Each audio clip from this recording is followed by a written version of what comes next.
Salut les amis, bienvenue sur Motors. Aujourd'hui je vous propose une nouvelle vidéo où je vais vous expliquer tout ce que je déteste sur ma RS3. Allez, c'est parti.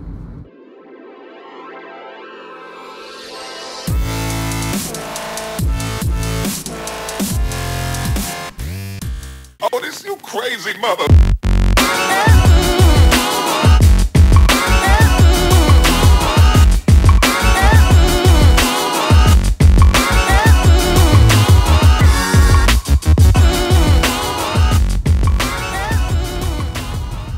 Alors je vais commencer par ce qui m'énerve le plus, mais à un point où ça me rend complètement ouf. Et en fait c'est ça, c'est ce qui va se passer maintenant. Et voilà, ce fameux A off là, que je suis toujours obligé d'activer pour éviter ce A vert.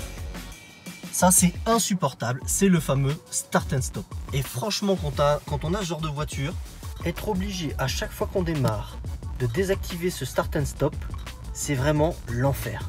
Ça me rend complètement dingue. J'ai regardé partout dans les menus et il n'y a aucun moyen de le désactiver par défaut. Donc ça a vraiment tendance à me saouler. Alors, autre chose qui a tendance à m'agacer un petit peu, c'est ça ici, c'est la consommation. J'ai pris la voiture il y a une petite demi-heure et comme vous pouvez le voir, je suis à peu près quasiment à 20 litres au 100 de conso moyenne. Et effectivement, quand on a un 2,5 litres à 400 chevaux, faut pas s'attendre à avoir des petites consommations, mais quand même. Là, vous voyez, je suis en mode individuel. Le mode individuel, la façon dont je l'ai configuré, c'est que j'ai uniquement le son du moteur et tous les autres paramètres sont sur un mode économie d'énergie. Et malheureusement, ça consomme quand même beaucoup. Vous voyez, là, je tourne aux alentours de 15 litres. Je suis sur une ligne droite, c'est plat, il se passe rien. Mais dès qu'on appuie un petit peu sur l'accélérateur, je vais vous montrer, tout de suite, ça monte à 20 litres, 25 litres, 30 litres. Allez, je vous montre un petit peu ce que ça donne. Voilà, j'accélère un peu, voilà, tout de suite, on est quasiment à 30 litres au 100. Et la conséquence, c'est ça. C'est qu'on a un réservoir, vous voyez, qui fait 55 litres. En bas à droite, vous voyez qu'il me reste à peu près la moitié du plein, un petit peu moins. Et l'autonomie annoncée, c'est 160 km. Donc autant vous dire que à 1,50 € le samplon 98, le plein ça revient à 80 €, donc ça fait quand même assez cher à force. Parce que l'autonomie c'est maximum 450 km. Je vous montre quelques autres petits détails qui ont tendance aussi à m'agacer un petit peu. Par exemple, ici au niveau du pédalier, comme c'est une boîte auto, en général votre talon il est toujours positionné au même endroit. Et je trouve dommage que sur des beaux tapis RS, ils n'aient pas mis un renfort sur le talon. Parce que du coup, je risque de devoir les changer assez rapidement. Et je me suis renseigné auprès d'Audi.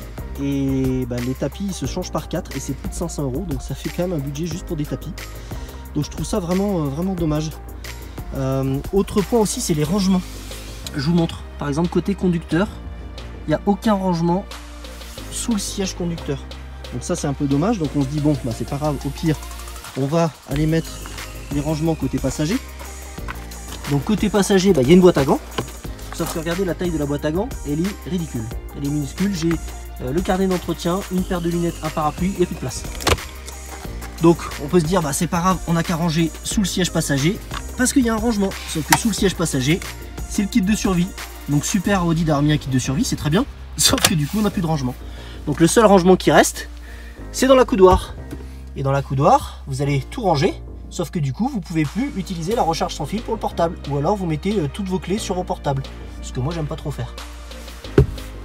Et le problème, c'est que le plus grand espace de rangement, c'est le coffre. Et le coffre, il n'est pas immense non plus, regardez. Je pense qu'il est même plus petit qu'un coffre d'A3, parce que le seuil, finalement, de coffre est assez haut. Parce qu'en dessous de la planche, vous avez la batterie qu'on ne peut pas mettre au niveau du moteur, le subwoofer, et tout ce qui vous permet de vous dépanner en cas de crevaison. Donc au final, votre coffre il est de taille assez réduite. L'autre sujet dont je voulais vous parler aussi, c'est l'échappement RS. Comme vous pouvez l'entendre là, voilà, on a les déflagrations à chaque changement de rapport quand on est en mode dynamique. Le seul problème, et je trouve ça un peu dommage, c'est que quand on change de mode, en fait on n'a plus les déflagrations même si on laisse les clapets ouverts. Par exemple, je vais vous montrer, je vais mettre en mode individuel où je laisse les clapets ouverts, mais par contre, j'ai plus la gestion dynamique. Voilà, et là vous allez voir, on n'entend plus les clapets. On entend toujours le son de l'échappement, hein. Mais par contre, on n'entend plus du tout la déflagration à chaque changement de rapport. Et je trouve ça franchement un peu dommage. Je sais pas ce que vous en pensez, dites-le moi dans les commentaires. Mais moi je trouve ça dommage, parce que du coup on profite plus vraiment du son de l'échappement. Un dernier point que je voulais partager avec vous, parce que vous me posez souvent la question, c'est la question du coût. Bah effectivement, ça a beau être une voiture sur une base d'A3, le coût de revient de la voiture est quand même assez cher. Ne serait-ce qu'à l'achat, comme elle fait 29 chevaux fiscaux, vous avez une carte grise qui avoisine, alors ça dépend des départements, mais chez moi qui était pas loin de 1300 €. Comme elle a un rejet de CO2 assez élevé, je crois que ça doit être aux alentours de 190 grammes, bah du coup c'est plus de 10 000 € de malus, donc c'est quand même un sacré budget ramené au prix de la voiture. Et en termes de coût de pièces de rechange, bah, si vous voulez vous faire un ordre d'idée, disque et plaquettes avant-arrière, il faut compter 2000 € environ, et les 4 pneus c'est entre 800 et 1000 €. Donc je dis pas ça pour me plaindre, hein, surtout ne me blâmez pas, c'est vraiment pour vous donner un ordre d'idée. Je sais que j'ai beaucoup de chance d'avoir cette voiture et j'assume complètement les coûts de cette voiture, mais c'est vraiment pour que vous ayez des notions de coûts. Si jamais vous êtes intéressé pour acheter ce genre de véhicule, il faut le savoir à l'avance, c'est quand même un certain budget derrière. Voilà les amis, c'est là-dessus qu'on va se laisser. J'espère que cette vidéo vous a plu.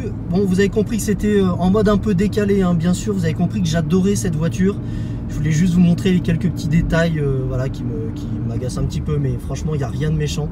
Je suis complètement amoureux de cette voiture et j'assume complètement même les coûts associés, rassurez-vous. En tous les cas, je vous invite à me retrouver sur mon compte Instagram Motors qui s'affiche actuellement. Je publie toujours une photo ou une vidéo par jour, donc venez me rejoindre. Et puis sinon faites-moi part de vos avis, de vos questions dans les commentaires. Et sinon moi je vous dis à très bientôt pour une nouvelle vidéo. Salut!